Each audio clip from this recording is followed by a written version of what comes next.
Hello, we want to talk about deed theft. We did some homeowner event today and we walked at people's houses, and it's very hard to get people to pay attention. Deed theft, according to the people that we describe it as, someone comes and offers you something for your house that's probably not the fair market value, and or they offer to fix something in your house and you sign something that actually puts a lien on your house, things like that. And so it's kind of misleading to call it deed theft. uh, it's just you have to be aware of what you're doing, you know. So don't sign anything, especially with regard to liens on houses and things like that. If you don't know what a lien is, then what happens is, I think mechanics and plumbers, if you don't pay the bill, they can actually, if you sign a document, I believe, they can put a lien on your house. And so that means that they're kind of a partner owning the house. So if you can't pay them, then they own a part of your house. And so this is a website right here, tony.brooklyncoop.org, avoid deed theft. It's a little bit easier to go than this crazy link here. New York City has a part of the automated city register called ACRIS. People call it ACRIS. And this particular link here, right here, is the one to register with them. Finally, it has HBS, which is nice. To register with the city to say that you want to be notified. I highly recommend don't use email for this. Send a text message to yourself. So let's go to it. Let's click on this link. And what's going to happen is you'll see a page like this, and you can see right away they assume no risk, no liability, nothing. Richmond County, it doesn't work in Richmond County probably.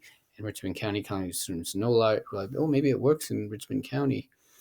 And if you look down, this is the typical Department of Finance method. You have to know your block and lot or your house. And so you can just type in here, pick Brooklyn and pick whatever one. Let's pick 905 Joralemon. And let's just see if it worked. So if you click here and it actually finds something, then it probably works. And then down here, you get to receive a notification or delete a notification, but there's no way to actually see if you have a notification. I'll just do it over. It's okay. There's no way, yeah, thank you. There's no way to actually see if you have a notification already. So they're probably going to get people re-notified. But this thing is so difficult to use anyway that they probably will not get too many of these. And it seems like you can register for any property, but they seem to say that you have to tell the truth here. And there is this ACRIS NRD, which very cryptic at finance, that probably can answer questions. Oh no, it's some kind of automated robot. And on top of it, if you want SMS messages, you have to know the gateway. It doesn't even seem to work. They don't even list all the gateways here. T-Mobile's not here. So this is very difficult for people. Email, you probably get lost in your email. So I highly recommend using SMS, and you can fill it in yourself. You put your name, all this stuff here. Don't delete your notification. There doesn't seem to be a way to see if you already are registered. And then you just put your name, like John Smith or whatever. It's all uppercase, interest in property. It seems like you can put whatever you want here, but I just put X here. You really should put if you're the owner or the agent, but I don't know why they need to know that. I mean, you have a right for your own property. You don't have to tell them you're an owner. And then you can just put 1 Main Street or put your address. And obviously, I'm not going to follow through on this one because I don't want to. But you can put your city, Brooklyn, and zip code, whatever it is, and your telephone number. Then down here, it's tricky. I highly recommend SMS. Make sure it works. Then you have to put your phone number, like 555-1212, whatever your phone number is, all 9 digits, all 10 digits, whatever it is. And then you have to put some gateway here. So for T-Mobile, it's tmobilemail.net. And then you put it again.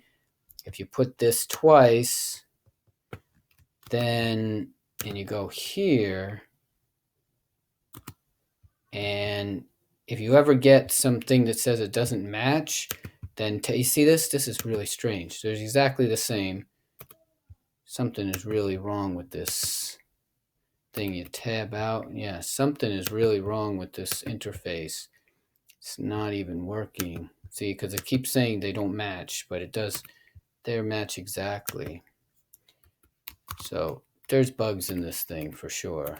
I mean, call the Department of Finance and say this thing, but it does actually work if you keep fighting with it long enough. If you just put in, I don't know, 11111. That's probably won't confuse it. Let's just see, 333. This thing is just so bad. Okay, so yeah, for some reason it's saying that they don't match. Don't they match? 444. It was cut and pasted. So it's hard to believe that this thing is so broken.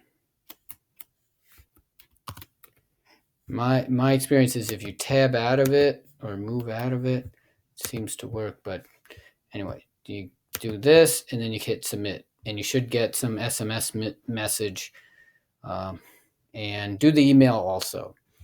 This is just the latest of New York City's attempt to try to be technology friendly, but as usual, it's not very friendly. And the fact that you have to put in your own gateway seems bizarre. Why can't they figure that out? Most software companies can figure that out. It's very bad. So I would recommend that you try this. If you have any questions, write to Ralph@TitleForce.org or call your council person. This should be done a lot better, but at least they're trying. All right, peace out.